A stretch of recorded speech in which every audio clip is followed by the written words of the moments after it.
Hey, what up, guys? Coming to you this morning. What's next on former middleweight champion Rob Brant?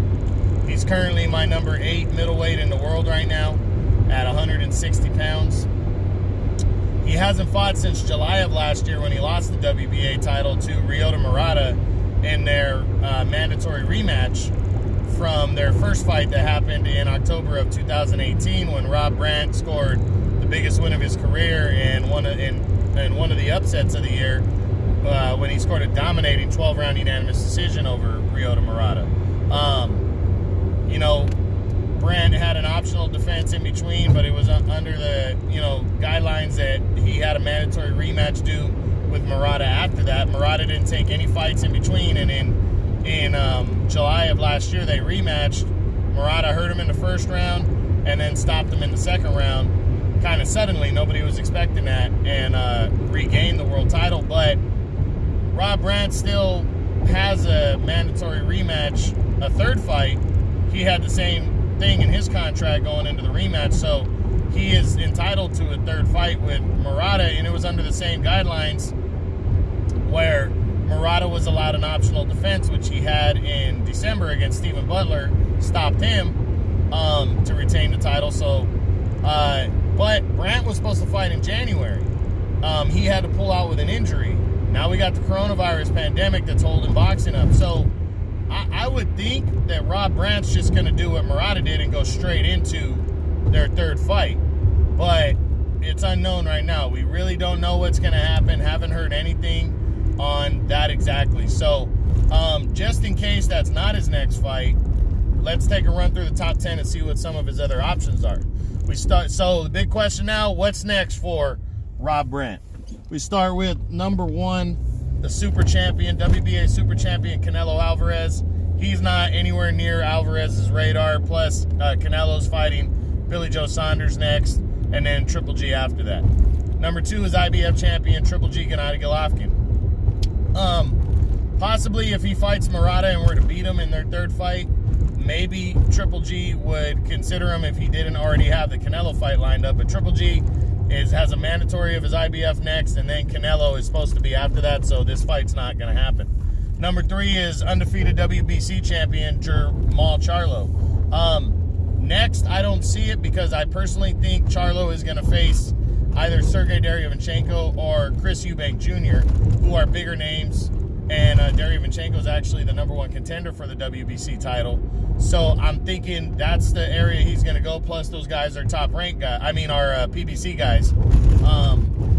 But after that, especially if Brant were to beat Murata, I mean, I guess anything's possible, but I don't see it. Not a big enough name. I think Brant's kind of high risk, even though it is unifying belts. The belt that Brant would win for Murata is a secondary belt, so I'm not seeing it. Number 4 is Sergey Derevyanchenko. I mean, if desperate times called for it, I think Derevyanchenko would be down to face Rob Brant at, whenever, if he didn't get the Triple G fight. But I think Derevyanchenko, the Jermall Charlo. But I honestly believe even if he doesn't land the fight with Charlo for the WBC title, that he's probably going to fight somebody significant, and it's probably going to be Stay Busy or a PBC guy. So I'm not seeing this one. I'm not seeing him, and I'm not seeing the PBC and Top Rank come together for this one. Number 5 would be undefeated WBO champion Demetrius Andrade. Now, I wouldn't completely rule this one out if Brant were to upset, completely rule it out at all, but especially if Brant were to regain the WBA title and beat Murata in the third fight. If he were to do that, I think the fight is possible because nobody wants to fight Andrade right now. Brant would have to be willing to fight him, though, and then Top Rank and Matchroom would have to get together.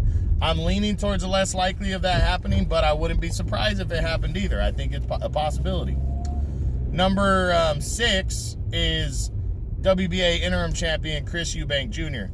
Now, I think this fight could be possible, and here's why. If Brant were to beat, there's a couple of scenarios I think the fight could be possible. The first one would be if Murata was allowed to make another optional defense. Maybe Brant would have to could face, for the interim title, could face Chris Eubank. That's one, but I think that's way less likely. The other scenario is if Brant were to beat Murata and become the regular champ again, and then they mandated Eubank versus Brant. I could see that happening. So that would have to happen only if the Brant fight, only if the Murata third fight happened and he wins. So that's what I think could happen right there, but it's not 100%. You know, so that's a possibility of that one. Number 7 is the third fight with Ryota Murata. As I said, I absolutely believe this. I believe this fight is more likely going to happen next, the third fight. The only way it doesn't is if Brant said he needed an optional fight in between. Then Murata would be allowed to make an optional, and then Brant would make an optional, and they would fight after that. But I do believe their rubber match is going to happen this year. Number 8 is Rob Brant. Number 9 would be undefeated Jaime Munguia. I don't see this one. Munguia is a golden boy guy. He's moving himself in line to fight for the WBO title, maybe. But again, I'm not seeing it. And then finally, number 10 is Matt Korobov. Korobov's with the PBC, Brant's with the top rank. Not a high level fight, not a mandatory fight, so I'm not seeing this one. So that's the top 10. Question now is, what do I believe Rob Brant's going to do? I believe it's going to be a rubber match with Ryota Murata. Murata already had the fight in between. I don't think he'd be against fighting next. But Brant's got to want that, and it's going to be probably, by the time he fights again, it's probably going to be a year and some change in between the knockout loss. So is Brant going to want to do that, is the question. I think he probably will still go for it, but I do think there's a possibility these two guys just do interim fights and then face each other as well.